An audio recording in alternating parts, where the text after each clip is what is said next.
Hallelujah. मेरी तरफ से आप सबको मसीह में सलाम।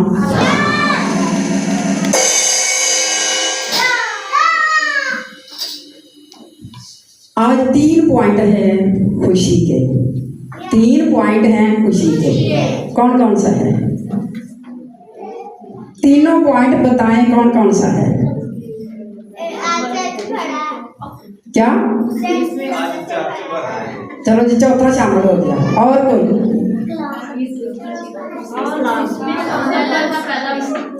आज 1 दिसंबर है। 2 और हैं, वो क्या है? 2 और हैं, वो क्या है?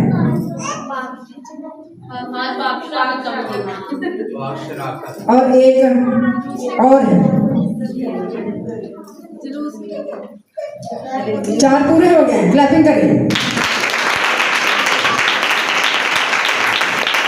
एक है चर्च भरा हुआ है, दूसरा आज 1 दिसंबर है, तीसरा बादशाह है और चौथा रैली निकालनी है। ये भी आज 1 है, जिनके पहले ये नहीं किया गया, आज इसको हम करेंगे। और मेहरबानी से मैं एक और बात कहती चली जाऊं कि जब रैली निकलेगी तो आप लोगों ने शामिल भी होना है।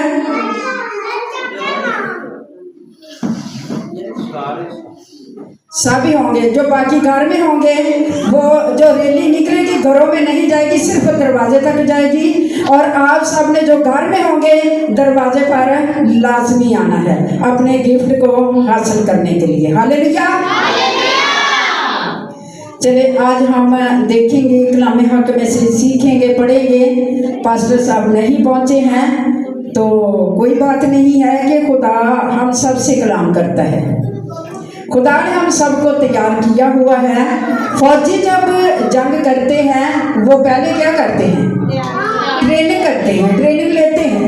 तो जब उनको ट्रेनिंग दी जाती है, तो जब उनके लिए एक अलार्म बजता है जंग के लिए, तो वो क्या करते हैं? दोबारा फिर से ट्रेनिंग करते हैं। दोबारा फिर से करते हैं ट्रेनिंग, क्योंकि उन्होंने ट्रेनिंग पहले से ली हुई होती है। तो फिर उसी वक्त अपने आप को कस लेते हैं, जो भी उनको साथ दिया जाता है, तो फिर वो जंग के लिए निकल जाते हैं। तो आए हम आज जंग करेंगे और सब खुदा की शुक्रगुजारी करें। आज मैं छोटा सा टाइम लूँगी, क्योंकि इसलिए कि बादशाह भी है और वक्त भी बहुत ज़्यादा हो चुका है, तो तकरीबन 11 बजने को है। तो आज हमें कलाम हक में से पढ़ेंगे इफ्सियों, नया अहदनामा पौलुस रसूल का खत इफ्सियों के नाम है, और उसका 4था बाब है और उसकी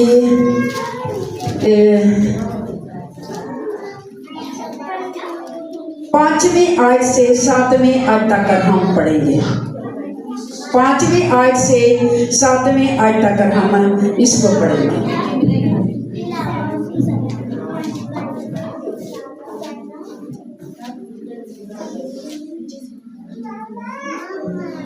निकाल लिया?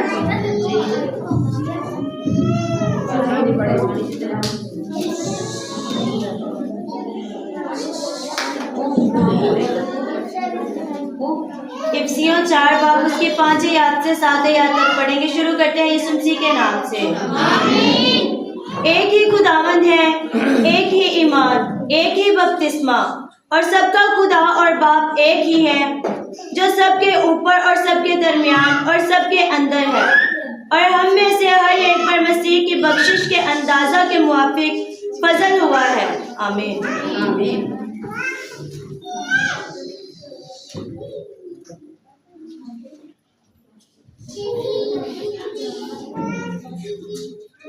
अब हम पढ़ेंगे फिलिपियों 4 बाब। फिलिपियों 4 बाब और उसकी भी हम 5 आयत को पढ़ेंगे, सिर्फ 5 आयत।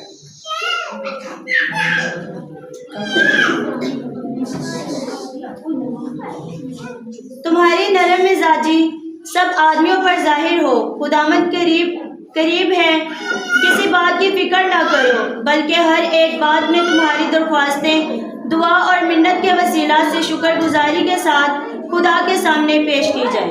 आमीन। हालेलुया। आज हमने कौन सी किताबें पढ़ी हैं? ये दोनों साथ साथ ही हैं, मिलती जुलती हैं, और दोनों ही खत जो हैं ये किसके हैं?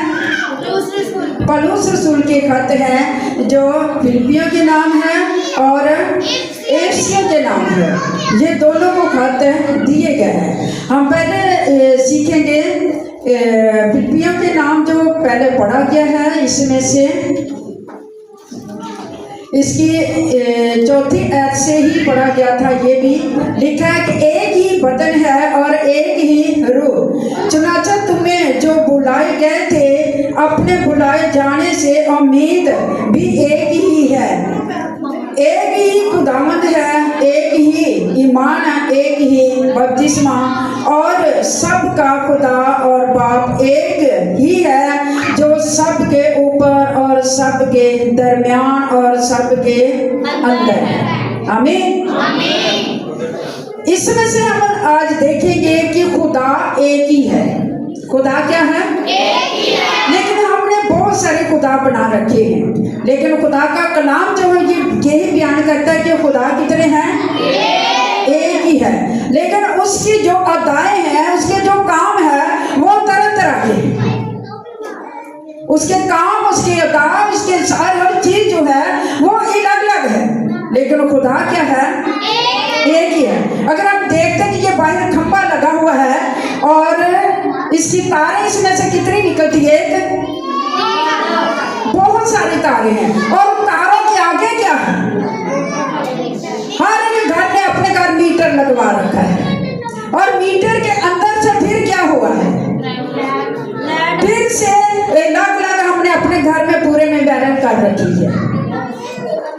और इसी तरह का खुदा एक है, और खुदा ने हम सबको अलग अलग कर दिया है कि हमने अलग अलग होकर खुदावंद का काम करना है, लेकिन लीडर एक ही है और काम उसके अलग अलग है कि हमने कितने काम करने हैं।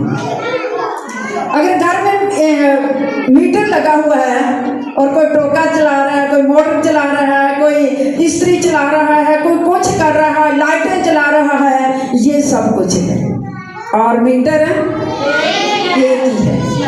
इसी तरह मेरा और आपका खुदा एक ही है, और खुदा ने हमें इसी तरह काम दिए हैं कि हम सब अलग अलग काम करें। एक ही बदन है और एक ही रूह, चुनाचा तुम्हें जो बुलाए गए थे अपने बुलाए जाने से उम्मीद भी एक ही है। अब उम्मीद कौन सी है? मेरी और आपकी उम्मीद क्या है? खुदावंद यीशु मसीह मेरी और आपकी उम्मीद है। खुदावंद यीशु मसीह है कि जो मेरा और आपका दरवाजा है। अगर हम उस दरवाजे से गुजरते हैं और फिर हम अंदर जाते हैं, मेरा और आपका दरवाजा कौन है? यीशु मसीह है, और दरवाजे के से गुजर कर हम आगे जाते हैं। अगर घर का दरवाजा है, बाहर मेन गेट है, अगर आप उस मेन गेट के पास जाएंगे तो ही आप अंदर दाखिल हो सकते हैं। अगर आप दरवाजे तक नहीं जाएंगे तो अंदर कैसे जाएंगे? अगर दरवाजा नहीं खोलेंगे तो अंदर कैसे जाएंगे? सवाल है। बाहर खड़े रहेंगे तो और भी है तरीका अंदर जाने का। वो हम दीवार को फलांग कर अंदर जाएंगे, तो दीवार को पार करने वाला, दीवार को फलांगने वाला, उसको क्या कहते हैं? चोर। लेकिन हमने चोर नहीं बनना है, हमने घर के मालिक बनना है और चाबी लेकर दरवाजे को खोलना है। चाबी मेरे और आपके पास मजबूत है, मजबूत चाबी है, हमें दूसरी चाबी लेने की जरूरत नहीं है। ये चाबी घूमती नहीं है। जिस तरह आपके पास से गेट की चाबी गुम गई है, बिल्डर की चाबी गुम गई है, साउंड की चाबी गुम गई है, ये वो चाबी है जो ना घूमने वाली है। ये कौन सी है? ये चाबी कौन सी है? खुदा का कलाम और दवा सबसे ज्यादा जो है वो दवा है। ये चाबी जो है ये मेरे और आपके पास मौजूद रहती है इस दरवाजे को खोलने के लिए। हालेलुया। ये चाबी जो है इसको ना गमाए, इस दरवाजे को खोलें और उस दरवाजे के अंदर दाखिल हो जाएं। आगे हम जाएंगे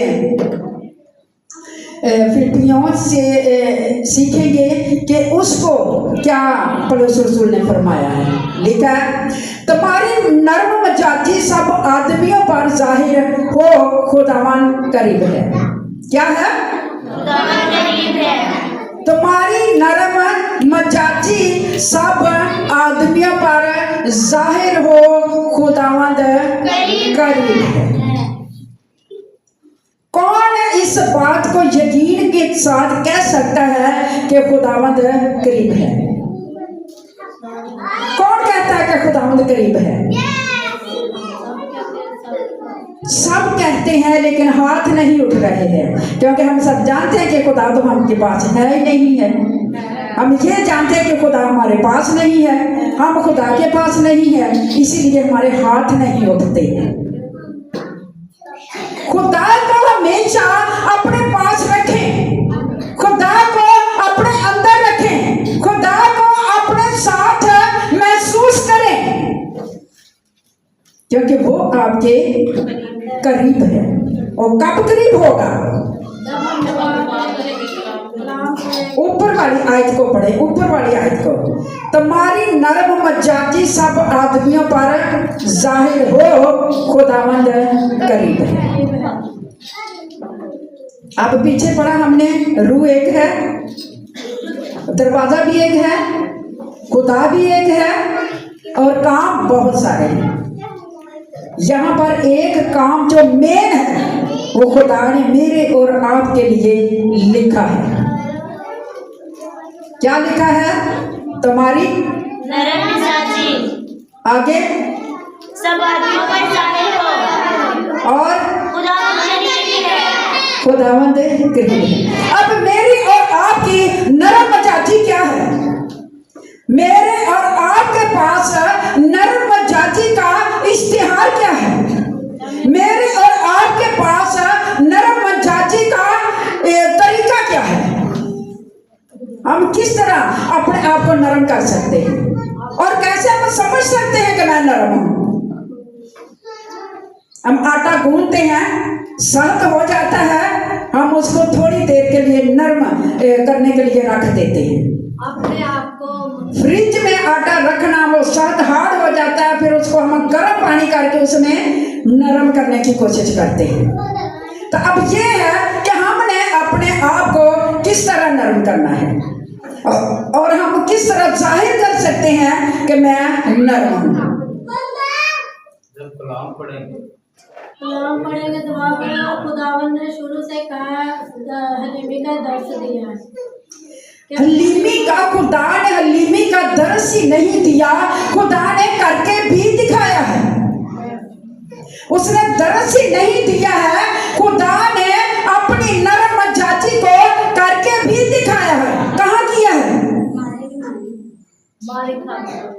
खुदा ने अपनी नरम मजाजी कहाँ दिखाई है?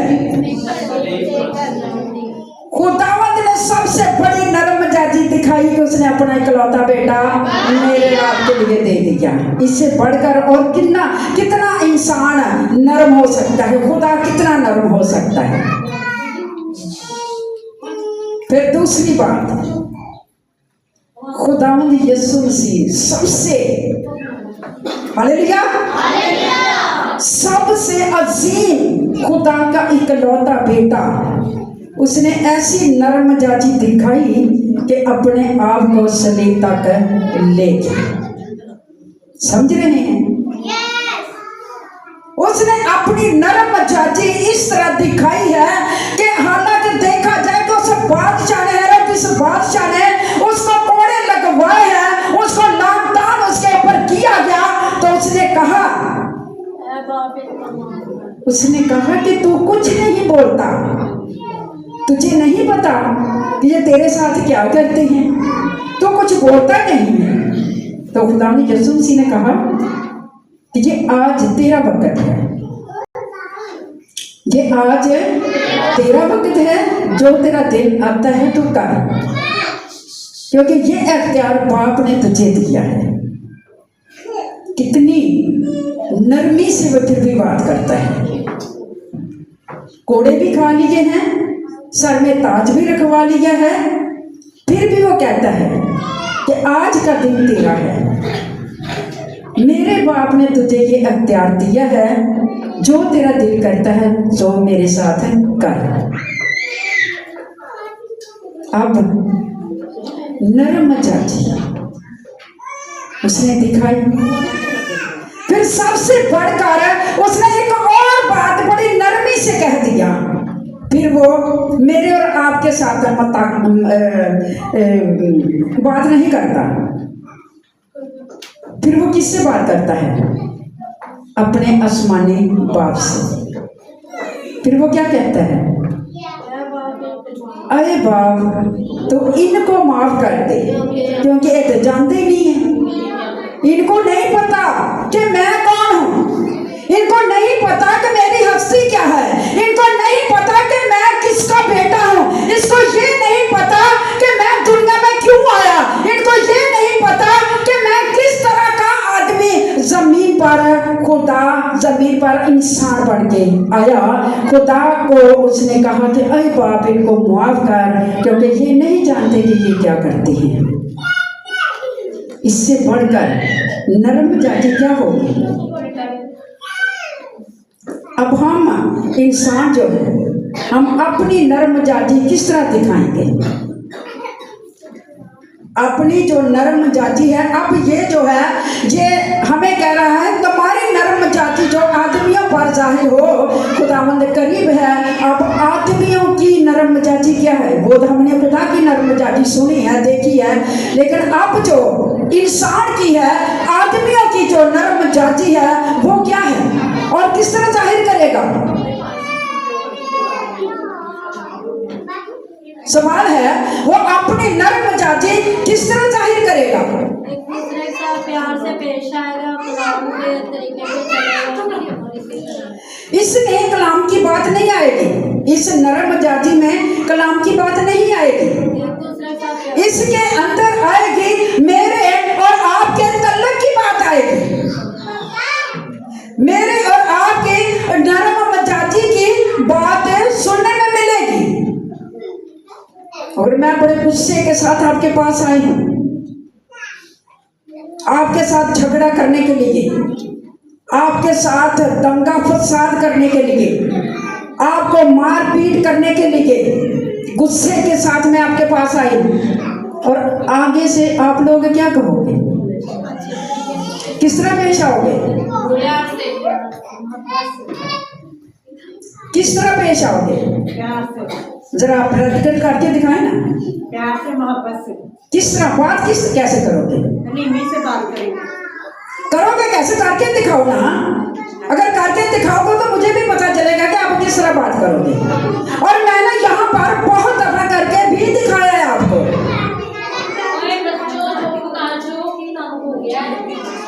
ये सारी जो बातें हैं, हमें आज मुश्किल लग रही है कि हम किस तरह किसी के साथ बात करेंगे।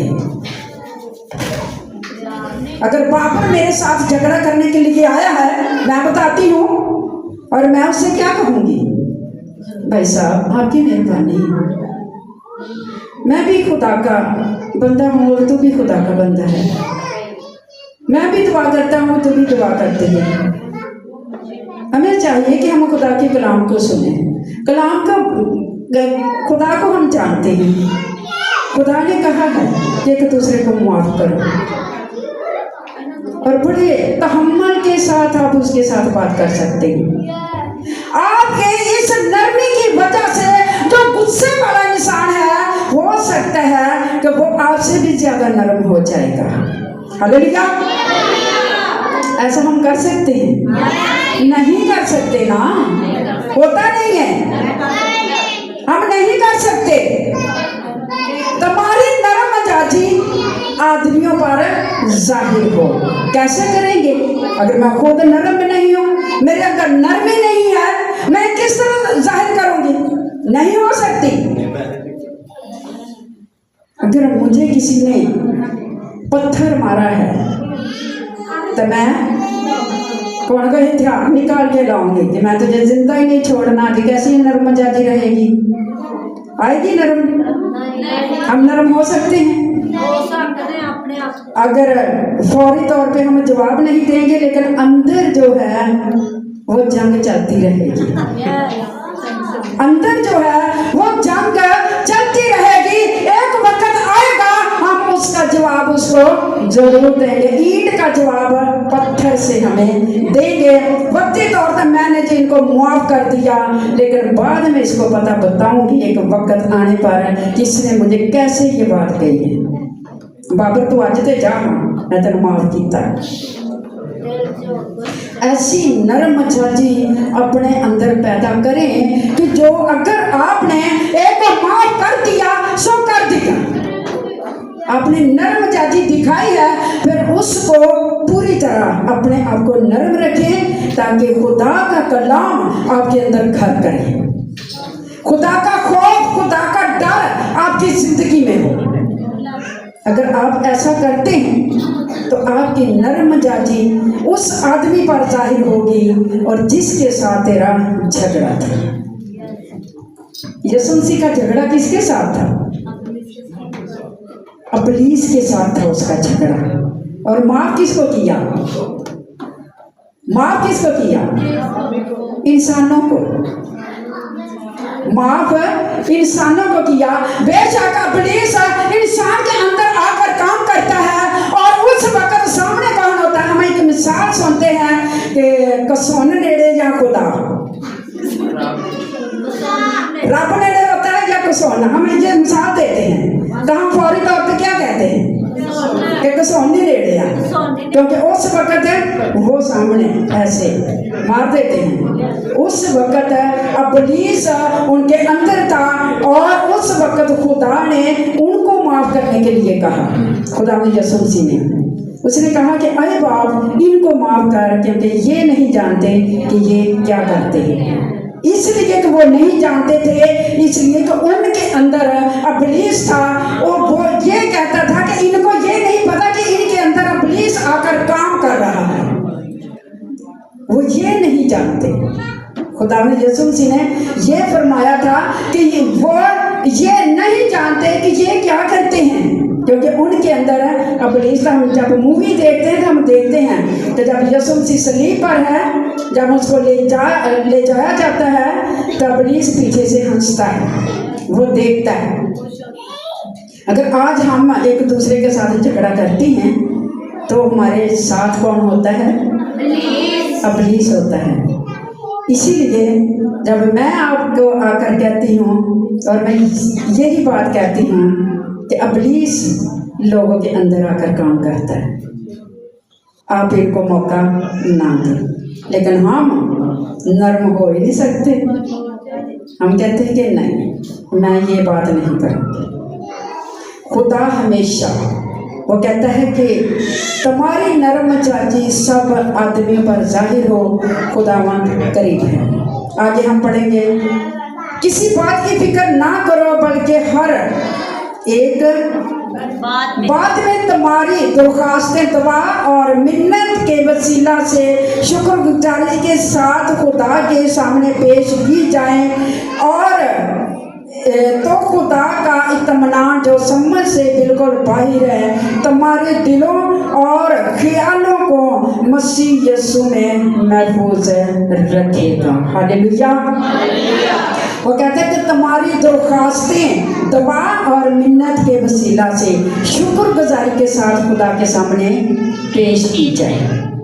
हम उन्हीं बातों को, अगर हम नर्म नहीं है तो वो उसके मिन्नत करें, अपनी दरख्वास्त खुदावंद के सामने रखें, दुआ और मिन्नत के साथ शुक्रगुजारी करें, शुक्रगुजारियों के साथ। फिर वो आखिर में कहता है कि खुदा का इत्मीनान जो समझ से बिल्कुल बाहर है तुम्हारे दिलों और ख्यालों को मसीह यीशु में महफूज रखेगा।